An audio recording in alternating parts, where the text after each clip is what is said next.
নাহলে এটা মুখ্যমন্ত্রীর জন্য উচিত হয়নি, আমাদের জন্য এইভাবে হঠাৎ করে বলা যে তোমরা সব অমিত তুলো, কি তুলে দেবো? উনিও কি চাইছেন যে না সব 1 নম্বর খতিয়ানি চলে যাক, ঝামেলা চুকে যাক, না থাকবে বাঁশ আর না বাজবে বাঁশরি? চাইছেনটা কি? এটা তো বুঝে আসতে পারলাম না।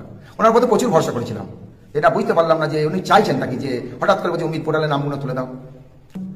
আমার তো মনে হয় চৌধুরী সাহেবের এই বিষয়ে এক্ষুনি উক্তি দিয়ে মানে পদত্যাগ করে বেরিয়ে আসা উচিত, এবং তার সোনার সংসার, আমি বারবার ওকালতি করেছি জমিয়তের ব্যাপার নিয়ে, তার সোনার সংসারে তার ফিরে আসা উচিত এবং জোরদার আন্দোলন। ওয়াকফ আমাদের সম্পত্তি, ওয়াকিফ আমাদের বাপদাদা 14 পুরুষ, এটা কোনো ভারতবর্ষের কোনো জাতি নয়। আমি ব্যক্তিগতভাবে আমিও মনে করি হযরতের এই মুহূর্তে বেরিয়ে আসা উচিত। আমরা সবাই এটা মনে করি যে এখনই আমাদের চৌধুরী সাহেব তিনি নিজের পুরানো জায়গায় ফিরে আসুন, এই সরকারের সঙ্গে কোন রকমের সহযোগিতা না করে। যদি করেন কোরআনের হুকুম অমান্য করা হবে। কোরআনে বলা হয়েছে সৎ কাজে আদেশ এবং সাহায্য সহযোগিতা করো, অসৎ কাজে সাহায্য করো না। তো এর প্রতি আমল করতে হলে চৌধুরী সাহেবকে এখনই বের হয়ে আসা আমরা উচিত বলে মনে করি। বলতেন যে জুলুম শাসক যারা আছে তাদের প্রতি আমাদেরকে লড়াই করতে হবে। এই সময় আমার প্রকাশ্যে বুঝতে পারছি যে উনি জুলুমের পথে হাঁটছেন, আবার ওই যে থাকবো কেন, সতের পথে আসবো আমার ইনশাল্লাহ।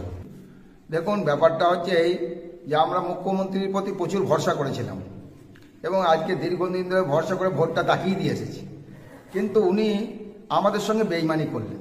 5 দিনের মধ্যে ওয়াকফ বোর্ডের যে অবস্থা, ওয়াকফ বোর্ডে গেলে পরে ওখানে দেয়ালগুলো পর্যন্ত পয়সা চায়।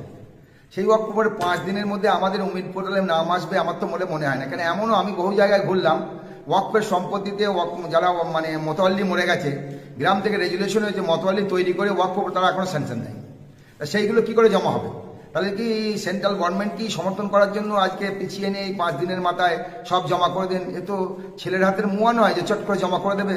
আমরা এই বিষয়ে খুব ক্ষুণ্ণ, তবে আশাবাদী আজকে যেহেতু মুসলিম পার্সোনাল বোর্ডের তরফ থেকে সুপ্রিম কোর্টে যে শুনানি আছে যে এটাকে দীর্ঘ আরো 6 মাস পিছিয়ে দেওয়া হোক, আমরা আশাবাদী নিশ্চয়ই আজকে প্রধান বিচারপতি এবং সুপ্রিম কোর্টের বিচারপতিগণ এই বিষয়ে ভাববেন যে যদি পিছিয়ে দেওয়া হয় তাহলে খুব ভালো হয়। এবং আমরাও এলাকায় আজকে সিদ্ধান্ত হলো যে আমরা এলাকায় ফিরে গিয়ে প্রত্যেক জেলার জিম্মেদাররা আছেন যে প্রত্যেক যত পোর্টালে তোলার জন্য যত ওয়াকফ আছে যেন তুলতে পারে। এখানে বারবার একটা প্রশ্ন আমার কাছে আসছে, ওটা বলে দিই। দেখুন, এই মসজিদ, মাদ্রাসা, খানকা যেগুলো ওয়াকফের মধ্যে নাই সেগুলো তোলার কোনো প্রশ্ন নাই। যেগুলো ট্রাস্টের মাধ্যমে চলে, সোসাইটির মাধ্যমে চলে বা রায়ত্ব ট্যাক্স দিয়ে চলে, ওইগুলো তোলার নয়। যেগুলো আছে ওয়াকফ বোর্ডে সেইগুলো তোলার ব্যাপারটা আছে। এই বিষয়ে মুসলিম সমাজ খুব ক্ষুণ্ণ, কেননা এই 5 দিনের মধ্যে আমরা তো আশা করে বসেছিলাম যে কিছু একটা হবে, যদি আল্লাহ চায় আজকে হয়তো খুব ভালো হবে। নাহলে এইটা মুখ্যমন্ত্রীর জন্য উচিত হয়নি, আমাদের জন্য এইভাবে হঠাৎ করে বলা যে তোমরা সব অমিত তুলো, কি তুলে দেবো?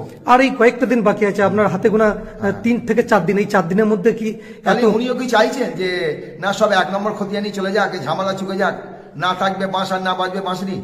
চাইছেনটা কি? এটা তো বুঝে আসতে পারলাম না। ওনার প্রতি প্রচুর ভরসা করেছিলাম, এটা বুঝতে পারলাম।